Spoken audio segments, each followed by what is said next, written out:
Yo! Ako si Zaki at eto na naman ang panibagong episode ng Zaki Reacts. Ang papanuorin natin ngayon ay mga nabasa ko sa comment na request ng mga madalas manood sa akin. Tipsy D versus J King. Ito ay isa buhay round 1 ata noong 2016. Alam ko controversial din tong laban na to. Kaya hindi ko na papatagalin pa. Sisimulan na natin ang video. Dapat, sana sundan natin yung oras. Pito ang judges natin ay sa buhay battle. Unang banat, Tipsy D. Pakinggan natin. Yo, gang! Yeah! Yo! Sunod-sunod mo na panalo. Dito na mapuputol. Di lang mapapaupo, standing mo, mapapasubo pa sa bubukol. Ako ang pinakamagaling na tumira. Sasapakin ko ang tumutol. Huling kalaban ko, binaon ko ng sobra. Pati sa intro na paungol. Eto na ba? Sino yung tinutukoy niyang huling kalabang ko? Pati sa intro na paungol. Please guys, comment down below dahil hindi ko alam kung sino yun. Si Julius. Ito na pa si Julius Senon, yung rookie ng kabanatuan na sa eksena umagaw. Magaling daw sa rebuttals, jokes at bars, yung mga kalaban pumanaw. Balitang balita, inangat buong bandila. Kasi genius, nga raw. Pero nang pakinggan ko, wala namang lalim. Lahat ng sinabi ni Julius, babaw! Sabi niya kay Alex, para kang sibuyas. Julius Senon, diba? Pangalan ni J King. Julius Babaw, isang reporter ata si Julius Babaw. Kasi nagigisa ka na. Sabi niya kay Pistolero, para kang naghihiwa ng sibuyas. Kasi naiiyak ka na. Hindi ka sick, ikaw ay basic. Huwag mo sabing apoy ang ini-spit mo. Baka lungad. Kasi pambata lang naman lumalabas sa bibig mo. Ganito mag-metaphor, makinig ka. Pag binunot ko ang 45, malamang magka-disconnection sa network. Tatapat ko ang... Pag binunot ko ang 45, malamang magka-disconnection sa network. Pyesa sa king na parang checkmate sa chessboard. Daliri sa gatilyo. Akalain yung si Balaki, pinifinger ang record. Sabay tagtad ng pindot sa J na parang sisirain ko ang keyboard. Bang! Speaking of keyboard, meron ka daw katulong mag-type. Pero di na ako nagulat. Ganun ba kahirap mag-compose kaya gumagamit ka ng shortcut? Huwag mo nang i-justify na wala kang ghostwriter. Total, di naman tayo pareho ng sukat. Kahit nandiyan pa si Romano to control J, di pa rin kayang pumantay ng iyong sulat. Control J? Control J. Ano bang silbi ng Control J sa keyboard? Ang dami kong tanong, no? Control J. Hindi ko alam eh. Ano ba function ng Control J? Ina-align niya yung mga letters. Kayo para mamaya figure out sa bars, kaya makinig kayo sa akin game. Yeah! J King, crowd favorite. Kinakagat ng karamihan. Ginagamit ang tao upang mag-alsa sa kalaban. Kaya wala na yata akong pag-asa. Kasi tong si J King, ang hari na pangmasa. Oh, kala ko nakikinig. Sabi ko alsa, hari na, pangmasa, kinakagat ng karamihan, presyong pangpandisalan. Kaya paano ka magiging king kung hindi ka kamahalan? Presyong pangpandisalan, paano ka magiging king kung hindi ka kamahalan? Hari na, pangmasa. Ay na, dati pa pala talaga nagagamit yung pangmasa na yun. Masa, bread, dough. Pero hanggang ngayon nagagamit pa rin yun. Nagamit ko nga kay Manda yun eh. Kaya ka nga pang masa para gumawa ng bread. Kumbaga yung mga dating punchlines nagiging variation na lang. Yung mga bago ngayon parang variation na lang ng past battles.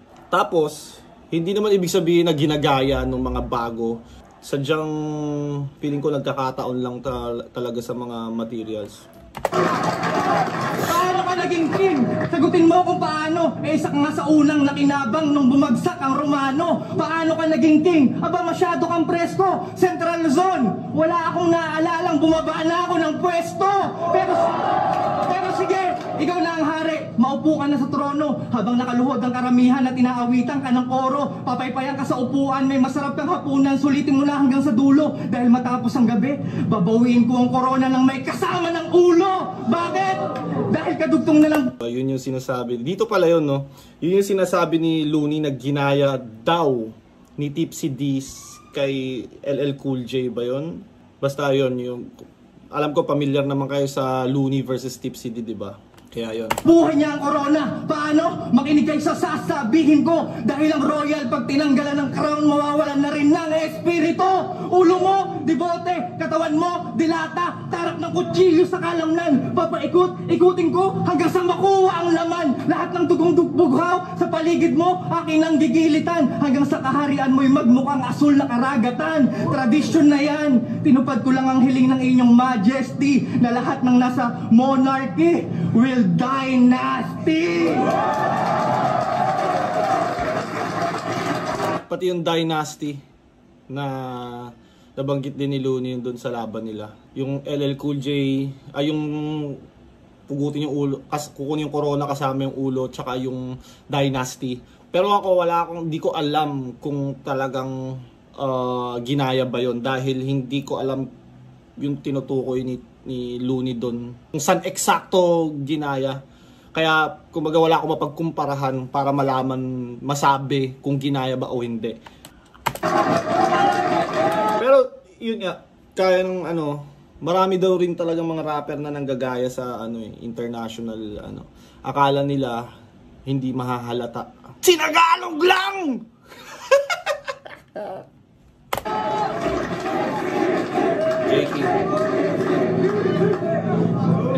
Yo. Dati pinapanood lang kita. Ngayon kalabang ko na. Dati gusto lang kita makalaban. Ngayon tatalunin ka pa. Nung nakaraang aspakan, debut battle ko lang nun. Daddy, wala pang 1 taon. Tipsy din nakakalaban ko ngayon. Aspakan game! Daddy, wala pang Nung nakaraang aspakan, debut battle ko lang nun. Daddy, wala pang 1 taon. Tipsy din nakakalaban ko ngayon. Aspakan game! Daddy? Tinawag niyang daddy si Arik. Shit. Alam nyo ba kung ano karime ng pistolero? Pisngi pa rin neto. Hoy! Alalay ni Kurabi ka! Alam mo ba yung kasabihan?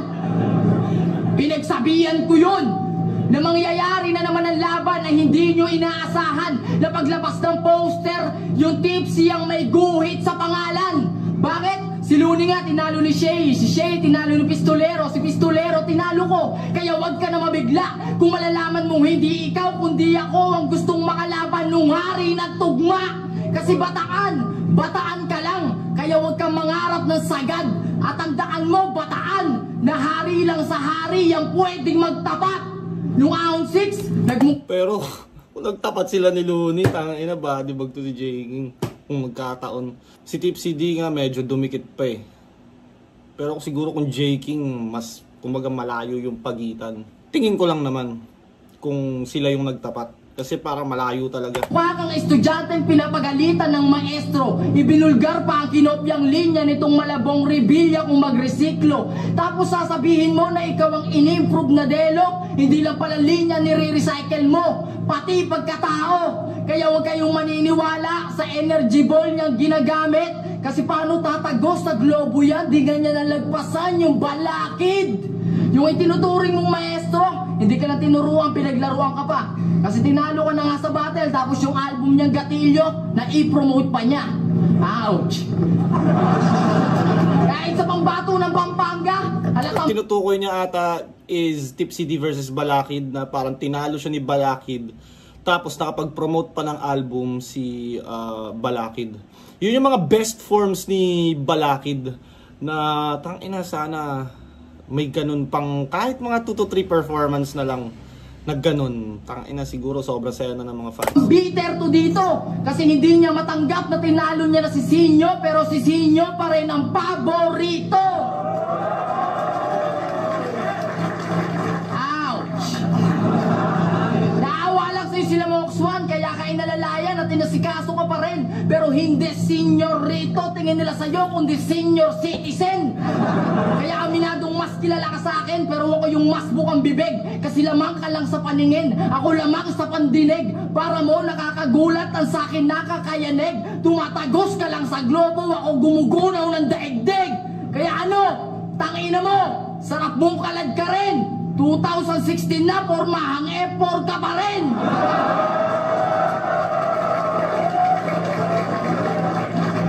Singha! Parang si Kenzer no, yung tunog ni J King, parang si Kenzer. Yung bagong battle rapper ngayon. Susuot ka pa ng medyas sa ulo. Ano wakala mo maganda? Ganyan ba si Einstein? Tanga? Kaya sa bars ng Lasem, huwag kayong masyadong naniniwala kasi ini-English niya lang yung dulo para yung mga tao madaya. Ngayon, paano nyo sasabihin na si Tipsy ay Makata kung hindi purong Tagalog ang ginagamit niyang wika? O ngayon, tapos na ako. Ano ang ititip? One syllable lang talaga si J. King, no? Makata, wika, yung A lang yung nag-rhyme. Pero yun nga, style-style yan. Hindi naman requirement mag-multi lahat. Ako kasi, kumbaga, mas mahilig talaga ako sa mga rapper na nagmumulti. Tira mo sa akin, mga linya ko na imamali mo, mga linya ko na i-recycle mo. Paglalaroan mo yung pangalan kong J. King, tupak ng Pinas at lalaitin ang height ko. Sige, gawin mo. Ipakita mo sa mga tao na ganyan ka lang kababaw kumuha ng anggulo. Round 1, lamang si J. King sa delivery at siguro mas konting reaction. Pero yung sulat ni J. King, medyo sa sulatan lamang si Tipsy D. Kumbaga mas technical, mas quality yung kay Tipsy D. Kumbaga hindi lang ganun ka, siguro yung delivery. Kay J. King kasi parang may aggression, malakas yung boses, tapos nakakakuha siya ng reaction, may moments. Pero dikit lang. Parang ganun nga, sa performance medyo lamang si J. King. Tapos sa written, sa material, Tipsy D. Yo! Nanonood lang daw siya dati. Pagkatapos nito, manonood ka na lang ulit. Malakas pala pandinig niya eh. Bagay ka sa crowd. Makinig ka na lang ulit. Yo! Susunod ko daw na kalaban ay hari. Galingan ko daw, sabi ni Arik. At dahil harap ako sa may kapangyarihan, nag-aaral ako ng magic. Hypnotismo! Sundan mo ako kaliwat kanan at tatanggalin ko ang iyong kayabangan. Anak mo ang iyong kahinaan, kaya sa sandaling ito gagawin kitang ilaw ng tahanan. Pagpitik ko ng daliri, tutubuan ka ng dede, maging ang iyong ari. Iba na. Kaya maniwala ka sa akin kapag aking sinabing J. King, ina ka. Ito ang tipo ng magic na sinadya kong hindi makompleto. Kaya wag niyo akong hanapan ng costume o ng malaking itim na sombrero. Dahil para to sa lahat na naghihintay makakita ng bago. Sa pagkakataong ito, kuneho naman ang magpapawala ng tao. Pasok sa kahon! Tarak ng espada sa maraming bahagi. Labas sa kahon! Masyadong malikot, kailangan kang itali. Pasok sa kahon! Chainsaw sa bewang hanggang sa Makati. Pabalik-balik ba? Ganyan talaga ako, trumabaho ng lagari. O ano? Natatakot ka? Pabalik-balik ba? Ganyan talaga ako, trumabaho ng lagari. Katawan mo ay hindi na magkabit. Pareho lang tayo ng problema. Ang akala ko kasi magaling ka magbalik, pues mabulok ka dyan sa kahon hanggang tuluyan kang manigas. Manatili ka na lang sa loob kasi tapos na yung palabas. Ang mag-champion sa isa buhay, ang pinakawalang lasa na nabanggit nito. Aalating ka sa akin, walang tamis ng tagumpay ang dadating sa'yo. Sablay ka magtimpla ng salita. Utak mo imbalido, puro na lamang matabang lumalabas sa labi mo. Kaya nung ako'y nag-magic, sarap, di ka dapat malito kasi ipapakain ko sa'yo lahat ng sinabi mo. Si M-Sight at Lil Jon nag-tie sa tryouts. Sumunod si Jonas at J. King, nag-tie din sa tryouts. Ngayon sabihin mo sa akin, anong nakaka-proud doon, tangna? Na wala yung 2x2 mula nung pinauso nyo yung tabla. 2x2 tabla. Kapal lang mukha mong mag-isa buhay at mag-aastang kampyon, eh hindi ka man nga manguna. Patunay lang na ikay hindi ka rapat-dapat sa title, parang kanta ng salbakuta. Nakalusot ka lang naman sa pistolero na naubusan ng amo. Pero ako, hindi ko problema ang bala. Sige, tanong mo kung paano. Dahil kaharap mo ngayon ang asintado na Montano. Ako mismo ang bullet na pipigil kay Jay Manalo. Bullet na pipigil kay Jay Manalo. Guys, paki-comment dahil hindi ko alam yun. Hindi ko alam yung reference na yun. Pero pag kinoment nyo, malamang malalaman ko na. Jay Manalo. Fuck. Yo, at tayo ka. Hindi ako alalay ni Kurapika. Alalay ako ni Modyako.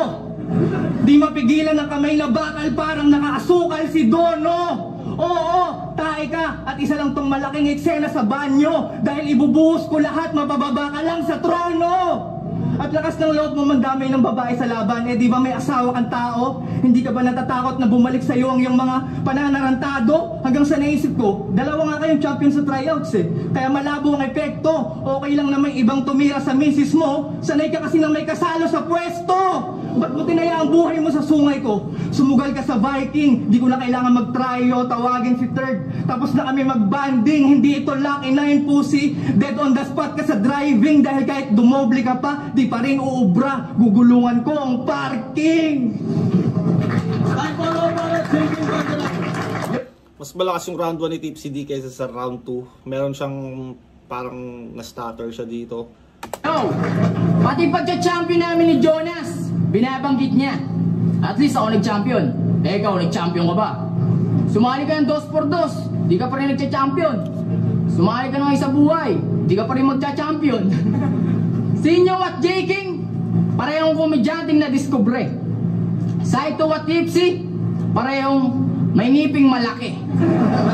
Nung nakita ko yan, tawa ako ng tawa. Yung tama ko pataas. Hanip yung ngipin nyo parang TV. Kasi maraming palabas. Gifted ka din eh, no? Diba, kumbaga yung mga jokes ni J. King, kahit mababaw lang, tumatama dahil simple, tas ang linaw ng pagkasabi, tas yung comedic timing, nagagawa niya. Kaya kahit papano, merong mga nakukuha siyang reaction sa crowd.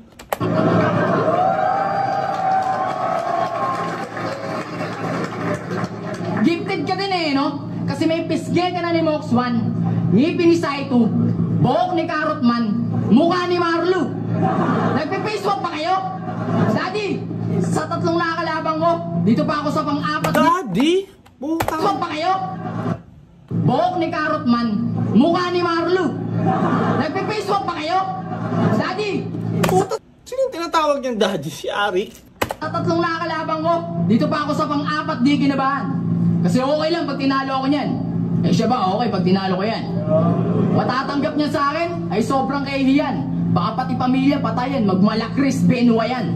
Alam mo sa sobrang galing, hindi ka na maintindihan. Banat mo kailangan pang i-replay yan bago sila mapabilib. Ako sa sobrang galing, nakapagsalita yung pipi, nakakita yung bulag, at yung bingi nakadinig. Hindi ka naniniwala? Ilapit mo si Righteous One, patatayuin ko. Pag hindi yung tumayo, papatayin ko! Mas maingay yung round ni J. King. Pero yun nga. Kumbaga mas madali kasi siyang magets. Mas accessible siya sa mga tao. Patatayuin ko! Pag hindi siya umano, papatayin ko! Kumbaga napakadali lang talaga maintindihan. Kaya mas madali siyang mag-get. Mas madali siyang makakuha ng reaction. Sa bagong inaabangan sa flip top, maraming emsing na bulabog kasi dinaig ko pa ang gera sa dami kong pasabog. Ako nga tunay na hitman sa laro, trabaho ko ang pumatay. 5,000 kada ulo, pues mamulot ka ng bangkay.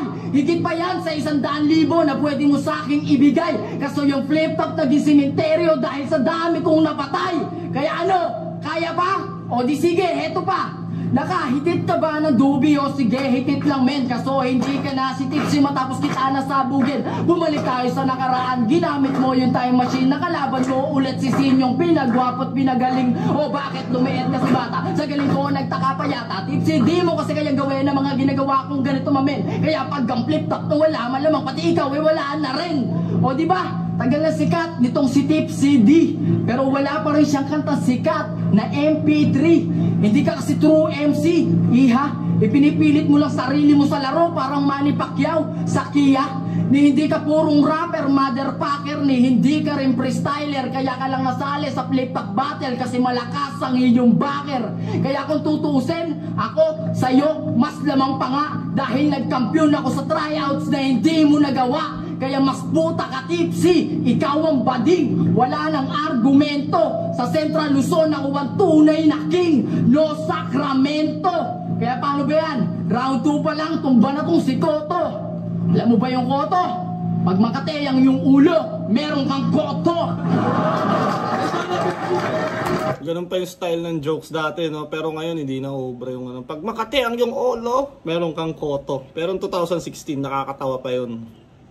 Pero yeah, sa round 2 mas malakas si J. King. Performance ni J. King mas nagdala ng ano, Crowd control, yung presence ni J. King, yung linaw ng boses, pacing, kuwang-kuha ni J. King. Sa sulat, lamang pa rin si Tipsy D. Pero sa performance, lumaylay si Tipsy D. Round 1 tabla, round 2 J. King. Para sa akin. Kayo ba? Anong tingin nyo?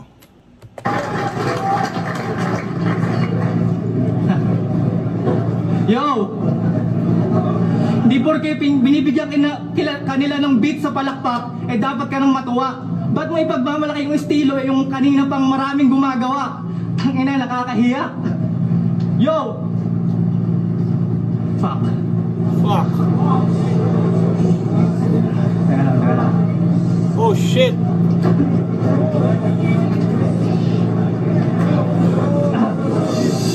Oh no! Yo! Game!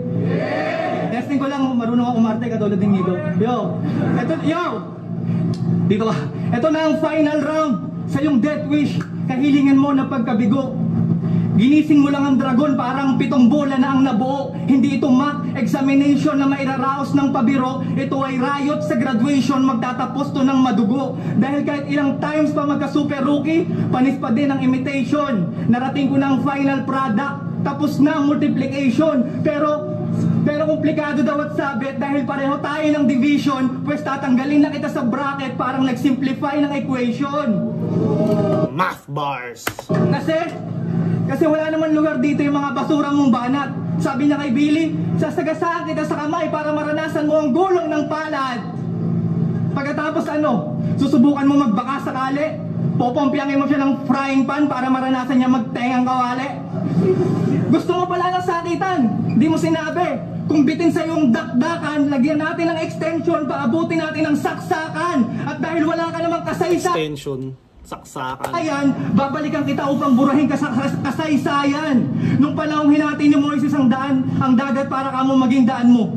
Wala bang nakapagsabi na mesayad ang mesaya na nakasaad ngayon sa libro? Naglakbay ang hari na di alintana ang trahedya ng palabas ko. Kinasabwat ko pati ang tala dahil patibong ko lang ang Pasko. Pagdating niya sa sabsaban na pa Diyos ko, napatawag pa sa santo, nakuha pang umasa sa ama namin, di ko naman kapatid ang isang to. Oras na magpaulan ako ng salita, hindi ka na makakaahon pa. Hindi ako si Noah, wala akong planong buhayin kang hayop ka. Hindi ako si Noah, wala akong planong buhayin kang hayop ka. Ng palasyo ikay mahina dahil di mo nakaharian to. Hindi lumuluhod sa corona ang rebelde na nasa harap mo. Kaya mahal na hari, trabaho lang. Di ko rin naman ginusto to. Isa lang akong hamak na bounty hunter. Tiyempo namang may nakapatong sa ulo mo. Tangina mo. Yo. Fuck. At sinabi mo na biniro mo yung tadhana na pikon. Kaya siguro sa akin hinirap ka ngayon upang siguraduhin na yung mga patawa ang siyang mabibigo. Dahil ito'y burst over jokes, hindi ako nagbibiro. Kaya paalam komedyante at sa mga supot mo na sulat, mahina ka sa atake, mapapatay ka ng gulat. Sobrang lakas ng loob mo, tawagin ang sarili mo na tupak, sobrang gaan ng sinisigaw mo, kala ko naglalako ka ng bulak.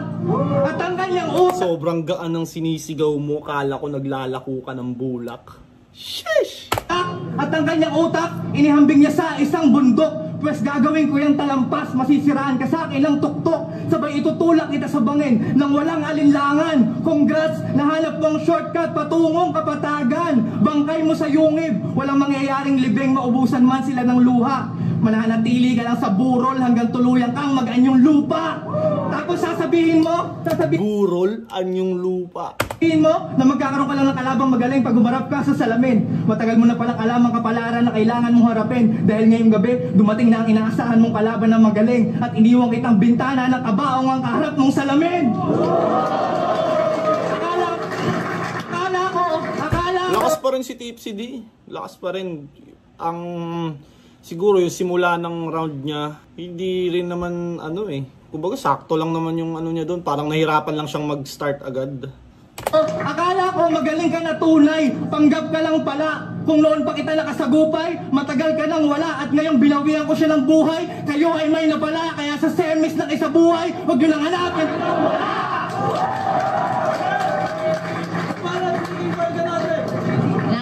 nang wala. Pati pagsabay nyo sa beat, pinapansin pa ng lula. Palibasa yung pagsabay sa beat, yun ang hindi mo magawa. 2 beses ka nag-choke. Tangina. Ganda ng rebat na yun. Palibasa yung pagsabay sa beat, yun ang hindi mo magawa. 2 beses ka nag-choke, pero wala na akong babanggitin. Siyempre, Tipsy D, di pwedeng matalo men. Pero makinig kayo, siya daw yung unang piraso sa domino, kaya patataubin niya ang lahat. Tanga. Kung ikaw yung unang piraso sa domino, bago mo kami mapataob, mauuna ka. Ganyan ba si Einstein? Tanga. Ikaw yung unang piraso sa domino, kaya patataobin mo ang lahat. Was ako yung tutulak sa domino, kaya tataob kayong lahat. Di nga umubra sa akin yung sundo ko, yung tadhana, mga demonyo. Ikaw pa kaya? Si kamatayan nga nakipaglaro sa akin ng harantaga. Siya pa yung nataya. Kaya paano mo maihigitan ang sarili ko? Yang gabi dadaan, pero pinigilan ko. May isang nakalusot kasawang nakakapagtaka bro. Hinintay ko lang yung oras si Gago tumakbo. Kaya sa liga, isa ako sa kinakatakutan. Dahil pag ako ang nagpakita, kahit multo, kinikilabutan. Sa sobra kong lalim, mga laman dagat, nalulunod na. Kaya pag ikaw namatay, uuudin ka. Tapos yung uud mo, uuudin pa. Parang Facebook. Kung gusto daw ng bars, pakinggan siya. Putangin na mo. Kung makikinig lang din ako ng bars, balakid at sak maestro na ang papakinggan ko. Lulaban mo kay Flick, lakas ng tama mo. How ironic na ikaw tong Tipsy, pero puro mali ang hinanap mo. Mahilig ka umanap ng butas, dapat nilaro mo sungka. Mahilig umanap ng butas, ano pa bang aasahan nyo sa daga? Hahanap yan ng butas gaya ng ginawa niya sa G. Pero di naisip ni Tipsy na may butas sandi. Katulad ng mas marami daw tumatak sa kanyang ribat. Oh, talaga? Eh kung magribat ka nga, pinakamarami na yung 2. Ano ba sinabi mong tumatak na ribat? Yung sinabi mong katulad ni Tuchel, tatalunin din kita. Katulad ka ni Tuchel? Puta, doon pa lang panalo na ako eh. Dami sa abakadas, pero ikaw lang ang sikat sa barkada. Paano nga sa abakada gahaman ka? Siya lang ang gusto sikat, ilan man nagagaya. Kaya ang salitang to ay para sa taong buhaya. Makasarili, sana makarma ka, mawala kung anong meron sa iyo. At maisip din ng mga best friend mo na laslasin niyang pisgi mo. Kaya ako'y tumula ng mahabang mahaba. Pagkatapos ng round 3 uupo, anin ba tapos na po.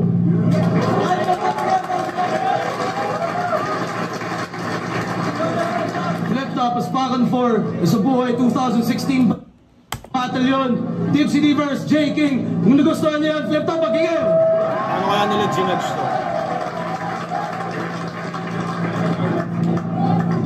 Ang boto ng urado, 7-0 para kay Tipsy D.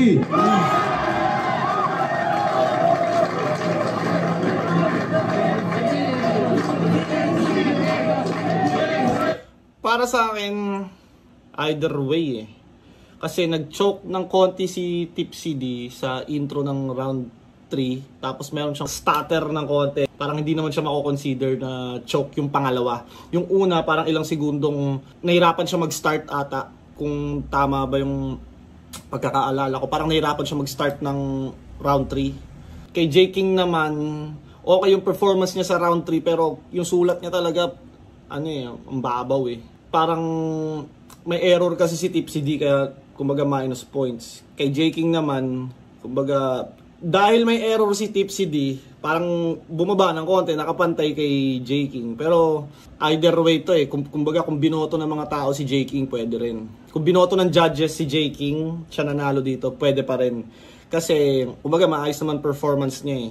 Siguro yung mga judges, pinili nila yung material over performance. Tsaka kung nanalo si J King dito, tangina hindi magaganap yung Tipsy D versus Looney. Kaya okay pa rin. Okay pa rin na nanalo si Tipsy D dito. At yun, kung umabot ka pa sa parte ng video na to, maraming thank you. Na-appreciate ko kayo. Shoutout Baby Jack Apparel, Crown Manila, Floodway Hustlers, at sa mga iba pa. Yeah!